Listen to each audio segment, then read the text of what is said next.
श्रीमन्महागणाधिपतये नमः। साईनाथ परब्रह्मणे नमः। विश्वकर्म परब्रह्मणे नमः। सदानिम्बवृक्षस्य मूलादिवासात् सुधाश्राविणं दिक्तमप्यपर्यन्तं तरुं कल्पवृक्षादिकं साधयन्तं నమామీశ్వరం సద్గురుం సాయినాథం. ముఖ్యంగా మనము ప్రస్తుత కాలంలో వివాహ జీవితానికి సంబంధించి జ్యోతిష్ శాస్త్ర రీత్యా ఒక్కొక్క రాశి వారు కొన్ని సందర్భాలలో అనుకోని కళ్యాణ సమస్యలను ఎదుర్కొంటూ ఉన్నారు.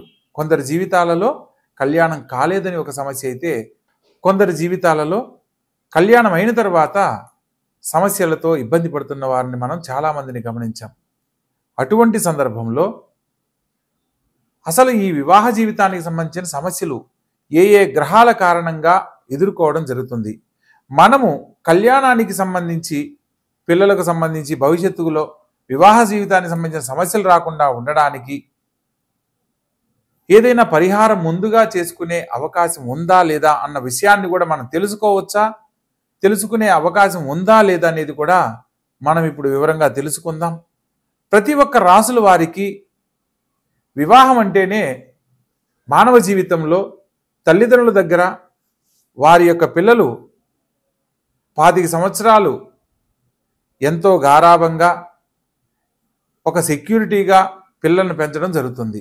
తరువాత ఆడపిల్లలను ఒక జీవిత భాగస్వామికి అప్పగించేటప్పుడు అనేక రకాలుగా వారి యొక్క భవిష్యత్తుకు సంబంధించి పరిశీలించి జాతక పరిశీలన చేసి వివాహం చేయడం జరుగుతుంది. అయినప్పటికీ కొన్ని వివాహం అయిన తర్వాత సమస్యలతో ఇబ్బంది పడుతున్న వారిని మనం చాలామందిని గమనిస్తూ ఉంటాం. అటువంటి సందర్భంలో వివాహానికి సంబంధించిన సమస్యలు ఎదుర్కోకుండా ఉండాలి అనంటే కళ్యాణానికి ముందు ఏ ఏ గ్రహాలకు ఏ ఏ రాసులు వాళ్ళు ఎటువంటి పరిహారాలు ఆచరిస్తే వివాహ జీవితంలో సమస్యలు లేని జీవితాన్ని పొందుతారు అన్న అంశాన్ని మనం వివరంగా తెలుసుకునే ప్రయత్నం చేద్దాం. ప్రత్యేకంగా మానవ జీవితంలో విద్య, ఉద్యోగం, తరువాత కళ్యాణం. ప్రతి తల్లిదండ్రులు మంచి విద్యను అందిస్తారు. ఒక మంచి ఉద్యోగాన్ని కల్పించడానికి విద్య ద్వారా మనకు అన్ని రకాల సదుపాయాలు అవకాశాలు కల్పిస్తారు. విద్యా ఉద్యోగంతో పాటు వివాహం అయిన తర్వాత వారికంటూ ఒక కుటుంబం జీవితం ఏర్పడుతుంది. కాబట్టి ఆ వివాహ జీవితానికి సంబంధించి ఎటువంటి జాగ్రత్తలు తీసుకోవాలి, కళ్యాణానికి సంబంధించిన విషయాలలో మనం ఏ ఏ పరిశీలనలో సమస్యలు లేని జీవితాన్ని పొందుతారు అన్న అంశాన్ని తెలుసుకునే ప్రయత్నం చేద్దాం. ప్రత్యేకంగా ప్రతి ఒక్క కళ్యాణానికి సంబంధించి ప్రతి ఒక్కరి జీవితంలో వివాహానికి సంబంధించి వధూవర పొందనలు పరిశీలించేటప్పుడు వధూవర గణనమేళ చక్రం అని ఒకదాన్ని పరిశీలించి దాంట్లో అష్టకూట వర్గం అంటారు. 8 రకాల పాయింట్లలో అంటే నాడీ కూటము, భగుట కూటము, రాశి కూటము, నక్షత్ర కూటము, వశ్య కూటము, ఇట్లా 8 రకాలను పరిశీలించి 36 పాయింట్లకు 18 పాయింట్లు వస్తే కళ్యాణానికి అనుకూలమని, 18 పాయింట్ల కంటే తక్కువ వస్తే కళ్యాణానికి అనుకూలం కాదని, కళ్యాణము 18 పాయింట్ల కంటే ఎక్కువ వస్తే చాలా ఉత్తమోత్తమైనదిగా భావిస్తూ ఉంటారు. కానీ జ్యోతిష్ శాస్త్రం ప్రకారము ప్రతి ఒక్కరి జీవితంలో వివాహానికి సంబంధించి వీరికి వివాహం చేయవచ్చు అని తెలుసుకోవడానికి ఒక సాధారణ పట్టిక మాత్రమే. ప్రత్యేకంగా సప్తమ స్థానాన్ని, కలత్ర స్థానాధిపతి ఉన్న స్థానాన్ని బట్టి మాత్రమే వివాహ జీవితంలో వారు ఎటువంటి స్థితిగతులు పొందగలరో వివరంగా తెలుసుకోవడానికి అవకాశం ఉంటుంది అనేది జ్యోతిష్ శాస్త్రం పరిజ్ఞానం ఉన్న మాలాంటి వారు మాత్రమే దీని గురించి పరిశీలనలో వివరంగా తెలియజేయడానికి అవకాశం ఉంటుంది. జ్యోతిష్ శాస్త్రంలో మనకు ఏదైనా ఒక పంచాంగం కొన్నప్పుడు అందులో వధూవర గణనమేళ చక్రం అని వధువు యొక్క పట్టిక నిలువుగాను వరుడి యొక్క పట్టిక అడ్డంగాను నిర్మాణం చేసి అందులో కొన్ని సంఖ్యల ఆధారంగా ఈ యొక్క లైన్కి ఆపోజిట్ లైన్లో వరుడి యొక్క నక్షత్రాన్ని బట్టి ఒక సంఖ్యను కేటాయించి వీరికి ఇన్ని పాయింట్లు వచ్చాయని చెప్పి చెప్పడం జరుగుతుంది. కేవలం పాయింట్లతోనే వివాహ జీవితాన్ని నిర్ణయించకూడదు అన్న సత్యాన్ని తెలుసుకొని వివాహానికి సంబంధించి వారి ఇరువురి జాతకాలలో సమస్యలు లేని జీవితాన్ని అందించాలి అని అంటే ఏదైనా జాతకంలో దోషాలు ఉన్నప్పుడు దోషాలను ప్రత్యేకంగా వాటి యొక్క పరిహారాలను ముందుగా తెలియజేసి ఆ తర్వాత వివాహం చేయడం వల్ల సమస్యలు ఉండవు అనేది తెలుసుకోవాలి. ప్రత్యేకంగా మనం ఇన్ని రకాలుగా చెప్తున్నాం. పాయింట్లను బట్టి పరిశీలన చేస్తాం. అదేవిధంగా జ్యోతిష్ శాస్త్రంలో జాతక చక్రాన్ని బట్టి పరిశీలన చేస్తాం. కానీ మరొక తెలుసుకోవాల్సిన విషయం ఏంటంటే, ఎప్పుడైతే ఆడపిల్ల మెచ్యూర్ అవుతుందో, పుష్పవతి అయిన తర్వాత ఆ రోజు ఉన్న నక్షత్రము చేసుకునే భర్త నక్షత్రం ఒకటి కాకూడదు.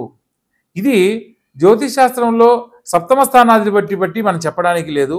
అదే వధూవరుల గణనవేల చక్రాన్ని బట్టి చెప్పడానికి లేదు. మనం ఎన్ని రకాలుగా చూసినప్పటికీ కూడా ఈ యొక్క విధానంలో కూడా అమ్మాయి యొక్క మెచ్యూర్ అయిన రోజు ఉన్న నక్షత్రము చేసుకునే భర్త నక్షత్రం ఒకటి కాకూడదు. అలా ఉన్నప్పుడు మాత్రమే వివాహం చేయాలి. అదేవిధంగా జన్మలగ్నానికి ఆ అబ్బాయి కానీ అమ్మాయి కానీ పుట్టిన జన్మలగ్నానికి అష్టమ లగ్నం అనేది వివాహానికి పనికిరాదు అన్న అంశాన్ని తెలుసుకొని వివాహం చేయాలి. ఊరికినే ఏదో పాయింట్లను చూసేసి వీళ్ళిద్దరికి కళ్యాణం సెట్ అయింది, అమ్మాయి నక్షత్రానికి అబ్బాయి నక్షత్రం సెట్ అయింది అనేది సరైన పద్ధతి కాదు. ఒక 100 ఏళ్ల జీవితాన్ని పిల్లలకు అందిస్తున్నాము అంటే దానికి విశేషమైన పరిశీలనలో మాత్రమే ఖచ్చితంగా వారికి అటువంటి వైవాహిక జీవితాన్ని అందించగలుగుతున్నాం. పూర్వకాలంలో కుటుంబంలో జాతకాల రీత్యా ఒక పెద్దవాళ్ళు అటు 7 తరాలు ఇటు 7 తరాలు వాళ్ళ యొక్క వంశాంకురాన్ని పరిశీలన చేసి ఆ ఇంటి పిల్లను కళ్ళు మూసుకొని వివాహం చేసుకొని సుఖ సంతోషాలతో జీవించిన వాళ్ళు ఉన్నారు. ప్రస్తుత కాలంలో 36 పాయింట్లకి 33 పాయింట్లు వచ్చి 3వ రోజు విడిపోయిన వాళ్ళు ఉన్నారు. మా అమ్మాయికి జాతక చక్రం చూసామండి, 36 పాయింట్లకి 33 పాయింట్లు వచ్చాయి, చాలా అద్భుతమైన సంబంధం అని చెప్పి అంటారు. కానీ కరెక్ట్గా ఒక నెల గడిచేసరికి ఏమిటోనండి మంచి సంబంధం అని చెప్పి చేశాము, అబ్బాయి మంచివాడు కాదు, అబ్బాయి వాళ్ళ కుటుంబం మంచిది కాదు, అబ్బాయి వాళ్ళ తల్లిదండ్రులు మంచిది కాదు అని వెంటనే ఇలా మాట్లాడుతూ ఉంటారు. కొందరు తల్లిదండ్రులు అయితే ఎన్ని సంబంధాలు చూసినా పిల్లలకు కుదరట్లేదని సిద్ధాంతం తెలిసిన వారి దగ్గరికి వచ్చి, గురువుగారు ఎలాగైనా మా అమ్మాయికి చాలా అంటే 1.5 సంవత్సరం తర్వాత ఈ సంబంధం వచ్చింది, ఎలాగైనా మీరు ఓకే చేయండి, మా అమ్మాయికి పెళ్లి చేయాలనుకుంటున్నాము అని చెప్పి అంటారు. ఇక్కడ వీళ్ళు తీసుకునే తొందరపాటు నిర్ణయాల వల్ల వాళ్ళకేదో అవమానం జరుగుతుందనో, పెళ్లికి పోయినా మీ అమ్మాయికి ఇంకా పెళ్లి కాలేదని ఎదుటి వాళ్ళు ఎవరు అడుగుతున్నారని కనుక ఆడపిల్లకు పెళ్లి చేస్తే ఆ పాప సమస్యలతో ఇబ్బందికరమైన జీవితాన్నే పొందుతుంది. ఎందుకంటే అక్కడ ఏదో ఒకటి కాదు సంబంధం చేయాల్సింది. ఆ అమ్మాయికి ఒక 100 ఏళ్ల జీవితాన్ని ఇస్తున్నామనంటే 1-10 సార్లు ఆలోచించి చేయాలి. ఇక్కడ తొందరపాటు నిర్ణయాల వల్ల కొందరు జీవితాల్లో సమస్యలు ఎదుర్కొంటుంటే మరికొందరు జీవితాలలో వివాహానికి సంబంధించి ఈ యొక్క వధూవరుల గణనవేల చక్రాన్ని చూసి మా అమ్మాయికి ఈ సంబంధం ఓకే అవుతుందండి, చాలా బాగుంది, అబ్బాయి వాళ్ళ కుటుంబం చాలా బాగుంది అని చెప్పి చేసేసి తర్వాత ఇబ్బంది పడుతున్న వాళ్ళని మనం గమనిస్తూ ఉంటాం. ఇక ఇటువంటి సమస్యలు రాకుండా ఉండడానికి ప్రతి ఒక్కరూ కూడా ఈ యొక్క వీడియో ద్వారా కొన్ని విషయాలు ఒక్కొక్క రాశుల వారిగా తెలుసుకునే అవకాశాన్ని కల్పించాలనే సంకల్పంతో ఈ యొక్క వీడియో చేయడం జరుగుతుంది. ప్రతి ఒక్కరూ ఈ యొక్క వీడియోని చివరి వరకు చూడండి, మరిన్ని వివరాలు తెలుసుకోండి. మీకు ఏదన్నా సందేహాలు ఉంటే కామెంట్ రూపంలో తెలియజేయండి, వాటి మీద కూడా మరిన్ని వీడియోలు చేయడం జరుగుతుంది. ప్రతి ఒక్కరి జీవితంలో ఆనందకరమైన జీవితాన్ని వివాహ జీవితం ద్వారా అందించాలనే మా యొక్క ఈ ప్రయత్నంలో చూసిన ప్రతి ఒక్కరూ కూడా దీన్ని తెలుసుకొని మరికొందరికి తెలియజేసే ప్రయత్నం చేయండి. ఇక ఒక్కొక్క రాశుల వారిగా మనం వివరంగా తెలుసుకుందాం. కన్యారాశి. ఈ యొక్క కన్యారాశి జాతకులను కనుక మనం పరిశీలించినట్లయితే కన్యారాశికి అధిపతి బుధుడు అవుతాడు. ఈ బుధుడు విశ్లేషణ స్వభావం కలిగిన వాడు, ప్రతి విషయాన్ని లోతుగా ఆలోచించే స్వభావం కలిగిన వాడు, 2 రకాల మనస్తత్వం కలిగిన వాడు బుధుడు. అదేవిధంగా అధిక ఆలోచన కలిగిన వాడు, కంటికి బుద్ధికి ప్రాధాన్యత ఇవ్వడం అనేది ఈ యొక్క బుధుని యొక్క లక్షణం. చూచిన దాన్ని లేదా మనసుతో ఆలోచించిన దాన్ని మాత్రమే నమ్ముతారు. ప్రత్యేకంగా వీరికి బుధుని యొక్క ప్రభావం ఎక్కువగా ఉంటుంది. ఈ కన్యారాశి వారు శుక్రుడితో గనక కలిస్తే భావోద్వేగ ఆలోచనలకు గురయ్యి ఆకర్షణకు తాత్కాలిక ఆనందాలకు దగ్గరవుతారు. కొన్ని సందర్భాల్లో బుధుడు 12వ ఇంట్లో లేదా పాపగ్రహాలతో కలిసినప్పుడు రహస్య సంబంధాల పట్ల ఆసక్తి కలిగిన వాడై ఉంటారు. ఇందులో శుక్రుని యొక్క ప్రభావం ఎక్కువగా ఉంటుంది. ప్రత్యేకంగా 5, 7, 12 స్థానాల్లో కనుక శుక్రగ్రహ సంచారం జరుగుతున్నట్లయితే ఇతరులపై ప్రత్యేకమైన ఆకర్షణ కలిగి ప్రేమకు దగ్గరవుతారు. రొమాంటిక్ ఆకర్షణలు ఎక్కువగా ఉంటాయనేది వీళ్ళల్లో ప్రత్యేకమైన కోరికగా కూడా చెప్పవచ్చు. శుక్రుడు రాహువుతో కలిస్తే రహస్య ప్రేమలు లేదా భావోద్వేగం కలిగిన శారీరక సంబంధాలు ఏర్పరచుకుంటారు. శుక్రుడు కుజుడితో గనక కలిసి ఉన్నట్లయితే కోపతాపాలకు వెళ్ళి ప్రేమానురాగాలకు దూరమై ఇతరులకు ఆవేశంతో కూడిన ప్రేమతో ఇతరులకు దగ్గరవుతారు. ఏదైనా క్షణం కోపం క్షణం తాపం ఉన్నట్లు ఇతరులపై ఏర్పడే ప్రేమ కూడా అప్పటికప్పుడే వారి యొక్క ఆలోచనల మేరకు ఉంటుంది అన్న విషయాన్ని తెలుసుకోవాలి. శుక్రుని యొక్క ప్రభావము అదేవిధంగా కుజుని యొక్క ప్రభావం గనక సప్తమ స్థానంలో ఉన్నట్లయితే దాంపత్య జీవితంలో అన్యోన్యతతో పాటు తగాదాలు గొడవలు కూడా ఏర్పడతాయి. మాటల మధ్య ఘర్షణలు పెరగడానికి అవకాశం అవుతుంది. ప్రత్యేకంగా కుజుడు గనక కలిస్తే వివాహ జీవితము స్థిరంగా ఉండదు అన్న సత్యాన్ని తెలుసుకోవాలి. భాగస్వామిపై అసహనం పెరుగుతుంది, తద్వారా బయట ఆసక్తి పెరగడానికి కారణమవుతుంది. కాబట్టి వీలైనంత వరకు ఈ యొక్క కుజగ్రహానికి సంబంధించిన పరిహారాలు తప్పనిసరిగా ఆచరించాలి. చంద్రుని యొక్క ప్రభావం కూడా రాహుతో కానీ శని భగవంతునితో కానీ కలిసినప్పుడు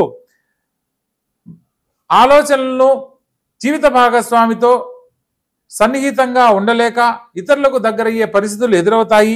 ప్రత్యేకంగా కన్యారాశి వారికి ఎవరిని అర్థం చేసుకుంటారో లేదా ఈ కన్యారాశి వారు వీళ్ళని ఎవరైతే అర్థం చేసుకుంటారో వాళ్లకు వయసుతో నిమిత్తం లేకుండా దగ్గర అవుతారు అన్న సత్యాన్ని తెలుసుకోవాలి. ప్రత్యేకంగా రాహు యొక్క ప్రభావము సప్తమ స్థానంలో కానీ 5వ స్థానంలో కానీ 12వ స్థానంలో కానీ ఖచ్చితంగా ఉంటుంది. ఇక్కడ వీరి ప్రేమలో అనుమానాలు ఎక్కువగా ఉంటాయి. పైగా రహస్య సంబంధాలను కలిగి ఉంటారు. రాహువు శుక్రుడితో కలిసిన చంద్రుడితో కలిసిన మానసిక మరియు శారీరక ఆకర్షణలకు లోనవుతారన్న సత్యాన్ని తెలుసుకోవాలి. శుక్ర మహర్దశలో రాహు కానీ రాహు మహర్దశలో బుధ దశ కానీ లేదా మంగళ శుక్ర దశల్లో ఈ యొక్క శుక్రుని యొక్క ప్రభావము పాపభూయిష్టమై కొత్త సంబంధాలకు ఆకర్షణలకు దగ్గరవుతారని తెలుసుకోవచ్చు. వీరి యొక్క మానసిక స్వభావము ఇష్టపడిన వ్యక్తుల్లో కూడా, అంటే వివాహం చేసుకున్న వారితోనే కాకుండా ఇష్టపడిన వ్యక్తుల్లో కూడా పర్ఫెక్షన్ని కోరుకుంటారు. అంటే నిజమైన ప్రేమను వెతుకుతూ కొన్ని సందర్భాల్లో అనుమానానికి కారణమయ్యే పరిస్థితులు కూడా ఎదురవుతాయన్న సత్యాన్ని తెలుసుకోవాలి. చిన్న చిన్న తప్పులకు కూడా వెంటనే స్పందించే వారుగా తయారవుతారు. ప్రత్యేకంగా భాగస్వామి యొక్క భావాలను నిర్లక్ష్యం కనుక చేసినట్లయితే బయట వాళ్ళ గురించి ఎక్కువగా ఆలోచన చేసి ఇతరులకు దగ్గరయ్యే పరిస్థితులు ఎదురవుతాయి. అలాగని వీరు అనుమానిస్తున్నారని వీళ్లను తప్పుపడడానికి లేదు. అదేదో ఉద్దేశపూర్వకమైనది కాదనమాట. ఎందుకంటే ప్రేమలో అవగాహన లేకపోవడమే దీనికి కారణమని చెప్పవచ్చు. ఇక్కడ వాళ్ళ ఇష్టానికి తగ్గట్టు వాళ్ళు ఎదుటి వాళ్ళు లేనప్పుడు మాత్రమే వీళ్ళు అనుమానించడము, ఎక్కువగా వారి గురించి ఆలోచించి ఇబ్బంది పడడం లాంటి పరిస్థితులు ఎదురవుతాయి. ప్రత్యేకంగా ఈ రాశి వారు బుధగ్రహానికి సంబంధించి ఓం భుం బుధాయ నమః అనే మంత్రాన్ని పఠించాలి. శుక్రగ్రహానికి సంబంధించి శుక్రవారం నాడు శుక్రుడిని ఆరాధించాలి. మంగళవారం నాడు కుజగ్రహానికి సంబంధించిన ఆలయ సందర్శనం చేసి ఓం శం శరవణ భవాయ నమః అనే మంత్రాన్ని పఠించాలి. ఆకుపచ్చ లేదా పసుపు రంగు వస్త్రాలను బుధవారం నాడు ధరించడము లేదా ఆకుపచ్చ దారం వీళ్ళు నిత్యము ధరించడం వల్ల దాంపత్య జీవితానికి సంబంధించిన సమస్యలు తొలగిపోయి బుద్ధి కుశలతతో మంచి జ్ఞానం కలిగి జీవితాన్ని పొరపాటు లేకుండా సరిదిద్దుకోగలిగిన సామర్థ్యం పొందుతారన్న విషయాన్ని తెలుసుకోవచ్చు. ఇక్కడ జీవిత భాగస్వామితో ఎప్పుడూ కూడా ఎదుటివారితో కంపేర్ చేయకూడదు. ఈ రాశి వాళ్ళు గనక వేరే వాళ్ళు అలా ఉన్నారు, ఈ ఫలాని వాళ్ళు ఇలా ఉన్నారు అని ఎదుటివారి గురించి గనక వీళ్లకు గనక చెప్పినట్లయితే వాళ్ళు కొంత మానసిక క్షోభకు లోనై ఇతరులకు ఆకర్షితులయ్యేందుకు అవకాశం ఉంటుంది. కాబట్టి వీలైనంత వరకు కంపారిజన్ అనేది చేయకూడదు అన్న సత్యాన్ని తెలుసుకోవాలి. అలా గనక చేసినట్లయితే ఈ రాశి వారికి ఎటువంటి పొరపాటు జరగదు. ఎప్పుడైతే అనుమానంగా చూస్తారో వాళ్ళు ఇతరులపై ఆలోచన చేస్తారు. కాబట్టి వీలైనంత వరకు వారిలో ఉన్న లోపాన్ని వారితోనే చర్చించాలి. ఎక్కడైతే సమస్య వచ్చిందో అక్కడే సమస్య పోగొట్టుకునే ప్రయత్నం కనుక చేసినట్లయితే వారి యొక్క వివాహ జీవితంలో సమస్యలు లేని జీవితాన్ని పొందుతారు అన్న సత్యాన్ని తెలుసుకోవచ్చు. కాబట్టి తెలుసుకున్న విషయాన్ని ఆచరించండి, కొత్త వాళ్ళకు తెలియజేయండి. మంచి జీవితాన్ని పొందడానికి చేసే ప్రయత్నంలో ప్రతి ఒక్కరూ సక్సెస్ అవ్వాలని మనస్ఫూర్తిగా కోరుకుంటూ శుభం భూయాత్.